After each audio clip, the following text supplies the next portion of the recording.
শনিবার সন্ধ্যায় প্রবল ঝড় আর শিলাবৃষ্টির কবলে পড়ে সুনামগঞ্জের হাওড়ে এলাকা।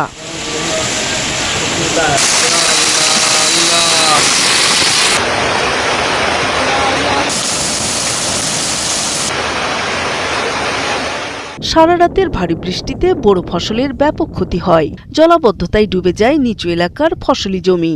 কালকের থেকে আজকে যে রাত যে দেওয়া দিছে অত্যন্ত ভয়ঙ্কর দেওয়া দিছে এবং এরপরে পাথর যাতে আট হুমান হয়ে লাগছে।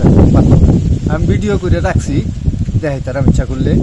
এরপরে ওই যখন ডুবরা সারা আবার ডুবরা করে লাগতেছে। আর যদি দুই একটা বৃষ্টি দেয় একবারে যাইব।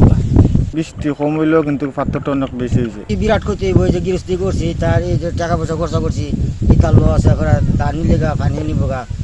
পাহাড়ি ঢল ও আগাম বন্যা নিয়ে শঙ্কিত হাওরের কৃষকরা। আবহাওয়ার তো আরো পরিস্থিতি খারাপ দেখা যাইতেছে।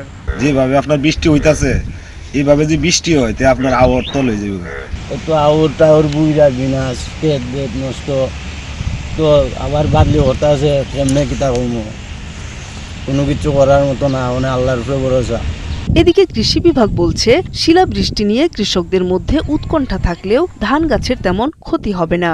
ধানের শীষ এখনো প্রায় 10% মাত্র শীষ বের হয়েছে, আর বাকিগুলো তো এখনো বের হয় না, কাজে ক্ষতিটা খুব একটা উল্লেখযোগ্য করার মতো না। পাহাড়ি ঢল ও আগাম বন্যা থেকে বোরো ধানের সুরক্ষা দিতে জেলায় 603 কিলোমিটার বাঁধ নির্মাণ করেছে পানি উন্নয়ন বোর্ড।